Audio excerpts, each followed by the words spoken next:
Salut à tous, on se retrouve aujourd'hui pour parler du Paris Saint-Germain ce mardi 3 juin et on commence directement avec le crack Désiré Doué parce qu'aujourd'hui en ce mardi 3 juin c'est une journée spéciale pour lui, c'est son anniversaire aujourd'hui, il fête ses 20 ans. Désiré Doué, on lui souhaite bien sûr un bon anniversaire et on le remercie encore de ce qu'il a pu faire en finale avec son doublé, une passe D. Il était tellement important, bien sûr, dans cette campagne de Ligue des Champions. Donc, bon anniversaire au Golden Boy. Enfin, c'est pas encore sûr, mais il va le remporter, ce Ballon d'Or Junior, bien sûr. Donc, 20 ans aujourd'hui. Donc, cette saison, c'est statistique. C'est 15 buts marqués, dont 2 en finale, quand même, de Ligue des Champions. Et 14 passes décisives. Donc, des magnifiques stats. Donc, 29 fois décisif cette saison pour le jeune Désiré Doué qui est arrivé l'été 2024, il y a un an. Il a gagné la Ligue 1, la Coupe de France, le Trophée des Champions et bien évidemment la Champions League. Le petit prince est devenu roi. Donc, bon anniversaire, bien sûr, à Doué. Et à noter que Désiré Doué, qui gagne beaucoup de followers. Avant le match, les gars, contre Liverpool, il est à 160 000 abonnés. Liverpool en 8e de finale, regardez, il vient de dépasser la barre des 3,2 millions de followers. Même avant la finale, il est à 2,5 millions avant la finale de Ligue des Champions. Il a gagné quasiment 700 000 followers là sur les derniers jours. Bon, bref, nous, ce qu'on va parler, c'est sa photo de profil. Avant, il y avait ça. C'était avant la finale, c'était pas, ouais, on ne savait pas encore s'il a gagné la Ligue des Champions ou pas. Et depuis, il a changé. Il a mis cette photo, en gros, qui ressemble beaucoup à celle-là, mais cette fois-ci, c'est lui avec, bien sûr, ce trophée de la Champions League. Et comme Mbappé, Ronaldo ou Messi, les défenseurs ne vont plus le lâcher. C'est Mathieu Le Scornet, le formateur de Désiré Doué, qui va dire que maintenant, il va être beaucoup craint. En gros, donc maintenant, c'est un mec performant qui sera craint à chaque fois. Mais ça, c'est déjà son quotidien plus jeune.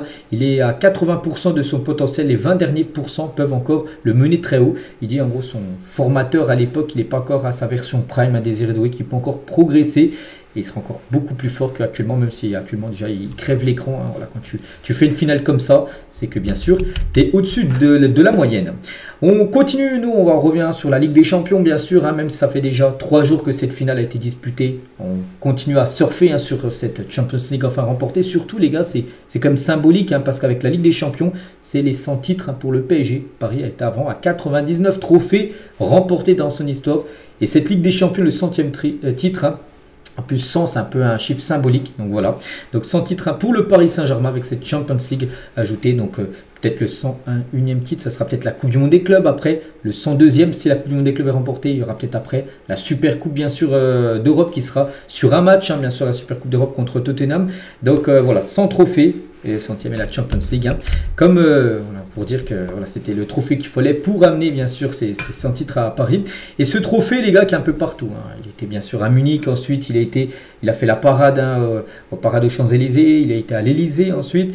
Ensuite, il a été au Parc des Princes. Et hier, ce trophée est à Roland-Garros. C'est vrai qu'il fait un petit peu une tournée du côté de Paris, ce magnifique trophée qui était présenté aux fans de tennis hier à Roland-Garros par Ousmane Dembélé. Donc voici quelques photos bien sûr de ce trophée de la Ligue des Champions. Et à noter les gars que ce trophée n'est pas le trophée original. Le trophée que présente le PSG depuis dimanche n'est qu'une réplique parce que le vrai trophée a été remis bien sûr lors de la célébration bien sûr à la fin du match. C'était le vrai trophée de la Ligue des Champions. Mais depuis, c'est une réplique un peu comme toutes les autres équipes. City il y a 2 ans c'était pareil. Voilà, aussi eux avaient une réplique. Donc un peu comme la Coupe du Monde. Par exemple, la France en 98 quand ils ont rendu le trophée de la Coupe du Monde. Après le match gagné contre la Croatie, c'était le vrai trophée. Mais après, quand ils le ramenaient en France, c'était une réplique. C'est pareil pour tout le monde. Voilà, c'est seulement la réplique, la Ligue des Champions, mais c'est pareil, bien sûr, pour tous les clubs, pour garder vraiment le trophée original, j'ai déjà vu, c'est soit tu gagnes 3 Ligues des Champions d'affilée, ce qu'a déjà fait par exemple le Real, ou sinon il faut que tu en gagnes 5 dans ton histoire. Donc voilà en gros, concernant ce trophée. On continue les gars, on va parler des maillots, vous savez que les maillots, voilà, est-ce qu'il y aura l'étoile? Non, il n'y aura pas l'étoile. Donc les maillots officiels du PSG saison 2025-2026 ne porteront pas l'étoile, il n'y aura que le maillot collector, vous savez ce maillot que... Il y a une étoile dessus, mais c'est un maillot collector. Ce ne sera pas un maillot officiel que les joueurs porteront. En gros, ça sera un maillot collector. Il y aura l'étoile, mais le maillot officiel des joueurs de la saison prochaine, il n'y aura pas l'étoile. Donc, c'est-à-dire qu'il y aura les matchs de Ligue 1, Ligue des Champions sans l'étoile. Mais à noter que saison prochaine, les gars, il y aura le badge. Sur les matchs de Ligue des Champions, il y aura le badge avec le petit trophée avec une Ligue des Champions remportée, bien sûr, par Paris. Et concernant, vous savez, ce maillot, les gars, qui est en rupture de stock depuis plusieurs semaines, ce 4e maillot qui a été une totale réussite, que ça soit sportivement, parce qu'à chaque fois que Paris portait ce maillot, il gagnait. Et aussi vente de maillots. Ils ont sorti ce 4e maillot pour voilà, faire des ventes. Nike, tout ça, et c'est un carton. Donc, sur demande de Nasser, en gros, il a appelé Nike, il leur a dit il faut que vous reveniez du stock encore pour vendre ce maillot. Et en gros, ça a été accepté par Nike. Donc, du coup, Nike va ressortir plein de maillots, enfin ils vont ressortir un stock en gros de ce 4e maillot qui a été un carton comme cette année. Donc voilà. On continue les gars, donc pas de repos pour les joueurs du PSG. Après cette finale bien sûr gagnée un samedi. Donc voilà, l'été s'annonce infernal. Donc là déjà il y a la Ligue des Nations pour certains joueurs. Par exemple il y a des joueurs français, Dembélé, Barcola, tout ça. Doué, ceux qui sont en équipe de France ont repris hier l'entraînement, lundi, pour préparer le match. Dès après-demain ils ont un match hyper important, une demi-finale. Ligue des Nations contre l'Espagne de Fabien Ruiz. Donc il y a la Ligue des Nations ensuite, tout le monde, quand ça sera fini, la Ligue des Nations. Donc là, il y a par exemple la demi-finale, la France, c'est jeudi et la finale aura lieu dimanche.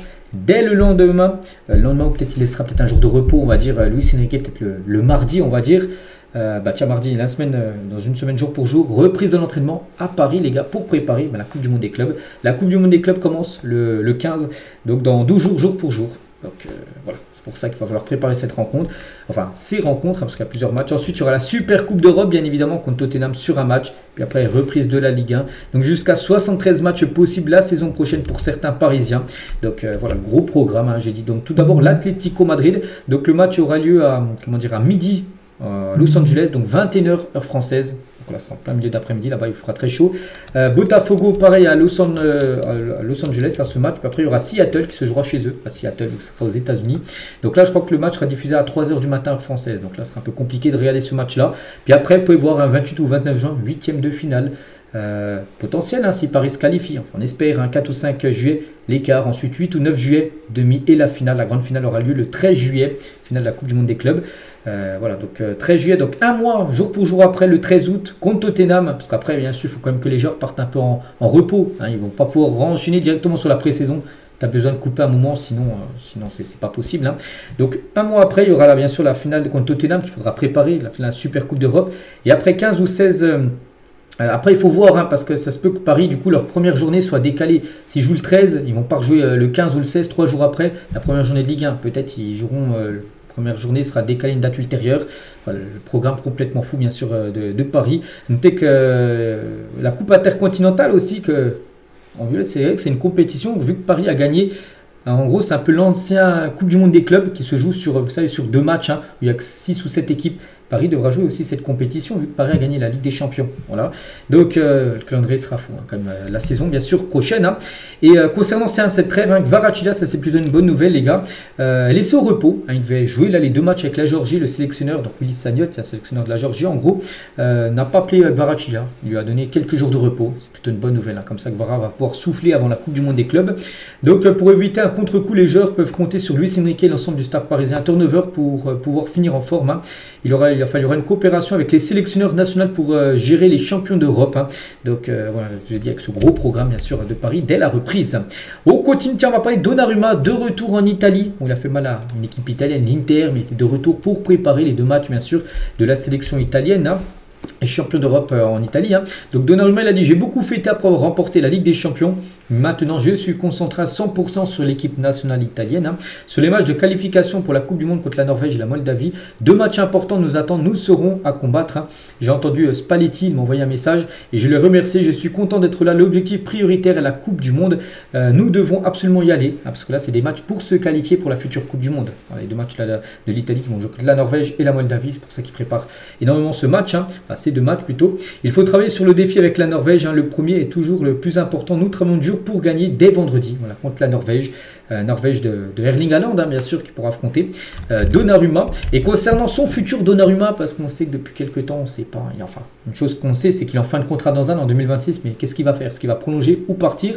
Et Donnarumma et le PSG souhaitent aujourd'hui poursuivre l'aventure ensemble. Paris souhaite le prolonger et le joueur, pour l'instant, souhaiterait reste à Paris, plutôt une bonne nouvelle. Donc un désaccord financier, mais le clan de l'international italien se veut confiant. Pour l'instant, ce qui coince, c'est le salaire. Donc Donnarumma, il demande un plus gros salaire que ce que propose actuellement le PSG pour prolonger. Donc il y a beaucoup de rumeurs, mais la vérité est que je suis bien ici, je suis très bien. J'ai maintenant mes repères ici. Ma priorité, c'est donc de prolonger. Voilà ce qu'il a pu dire Donnarumma, mais maintenant il va falloir trouver un accord sur le salaire, bien sûr. Parce que s'il n'y a pas d'accord, il pourrait partir. En cas de départ, les gars, Paris ciblerait Lucas Chevalier. On va parler de l'Équateur qui accueille son héros, bien sûr, William Pacho, qui jouera 2 matchs, dont un contre le Brésil, voilà, de Marquinhos. Les 2 défenseurs centraux vont s'affronter là dans quelques jours. Et Pacho, tout d'abord, merci pour l'accueil. Je suis très heureux, reconnaissant de ce que je vis. Regardez, déjà, bienvenue à Pacho, champion d'Europe. Il est accueilli en héros là-bas, hein, du côté de la sélection de l'Équateur. Donc Pachu l'a dit, je me consacre entièrement à ma carrière, hein. Laissons le peuple décider qui est le meilleur défenseur de tous les temps en Équateur, parce que les journalistes lui disaient s'il pensait qu'il était le plus grand défenseur de l'histoire de l'Équateur. Il a dit, bon, il y a eu d'autres grands noms, hein, en Équateur, hein. Je crois faire partie d'une grande génération de joueurs et je savoure pleinement ce que je vis, hein. Et sur sa victoire en Ligue des Champions, il a dit, hein, je dédie ce titre en LDC à ma mère. C'était un rêve, hein. J'aurais tant aimé qu'elle soit présente physiquement, mais c'est ainsi, dans le fond, elle est toujours là. Et je lui dédie tout ce que j'ai maintenant. Donc voilà, en gros, ce qu'a pu dire William Pachu. Et on n'oublie pas, les gars, ça, les gars, un ballon, on a l'impression qu'il allait sortir en corner. Et là, en plus, il fallait absolument éviter le maximum de coups de pied arrêtés, hein, parce qu'on sait que l'Inter était très fort. Et il a enlevé ce ballon au dernier moment. Et juste après, les gars, ça amène une contre-attaque et but du PSG. Hein. Je ne sais plus c'était quel but exactement, mais ça amène un but juste après. Donc voilà, énorme performance comme de Pacho, hein, que personne ne connaissait il y a un an. On continue avec le mercato, hein, du côté de Paris. Il y a des joueurs que Luis Enrique ne compte pas. Enfin, pour la saison prochaine, il y a des joueurs qui seront amenés à partir, hein. Donc Luis Enrique ne compte plus sur Skriniar, Colomani, Mukile, Asensio, Carlos Soler, Renato. Donc oui, ils ont tous un point commun, c'est qu'ils ne jouent pas à Paris. Ils appartiennent à Paris, mais ils sont prêtés actuellement. En gros, tous les joueurs prêtés cette saison vont définitivement quitter le club. Aucun fera son retour pour être conservé. Voilà, donc du coup, ces 6 joueurs devraient quitter Paris. Il y en a, ils resteront dans leur club actuel et d'autres partiront dans d'autres équipes, mais ils ne seront pas de retour, hein, du côté de l'effectif, hein. À noter qu'un Erwigo, tiens, c'est Mahamadou Sangaré, aussi un tout jeune joueur. Un joueur de l'équipe U19, hein, et ben il va quitter le PSG, signer à Manchester City à le Erwigo de Fabrizio Romano. Tout est bouclé, le PSG perd encore un grand talent de son centre de formation. Il a marqué quand même 8 buts en Youth League, il est co-meilleur buteur de la Ligue des Champions Juniors. Il a marqué 2 triplés, un contre le Bayern, un contre l'Atlético. Et du coup, Paris et Sangaré n'ont pas réussi à trouver un accord pour lui signer un contrat pro. Du coup, ben, il quitte Paris, va rejoindre Manchester City, hein. Je trouve ça quand même dommage. Et on continue, on finit avec Franco Mastantuono. Ça, c'est quand même la bonne nouvelle que ce joueur, les gars, veut vraiment venir jouer du côté de Paris, hein. Donc Mastantuono souhaite rejoindre le PSG. Les discussions avec River Plate devraient progresser en juin. Le PSG serait ouvert à l'idée que Mastantuono joue pour River Plate lors de la Coupe du Monde des clubs. Voilà, donc là, en plus, il va jouer la compète. Donc Paris peut peut-être l'acheter avant la Coupe du Monde des clubs, mais il restera normalement jusqu'à janvier, enfin jusqu'à fin de l'année, en gros 31 décembre et le 1er janvier. Il arrive au club, un peu comme tiens, Beraldo et Moscardo, souvenez-vous, hein, ces 2 joueurs avaient été signés lors d'un mercato estival l'été. Ils avaient rejoint le Paris en janvier. Et ben ça pourrait être la même chose, les gars, concernant ce jeune Argentin qui devrait rejoindre Paris, enfin déjà signé à Paris là dans les prochains jours. Et prêté 6 mois à River Plate et après arriver à Paris le 1er janvier 2026. Donc il a une clause libératoire de 45 millions d'euros.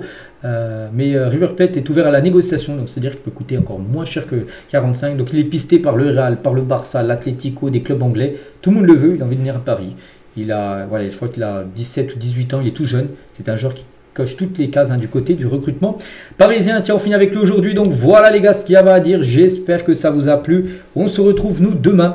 Demain, parce que tiens, demain, il y a quelques joueurs parisiens qui jouent. Tiens, les Portugais, hein, les Vitinha, les Neves, les Ramos, Nuno Mendes, ils jouent demain contre l'Allemagne en Ligue des Nations. Voilà, on parlera bien sûr de leur performance. Allez, je vous souhaite une bonne journée et à demain.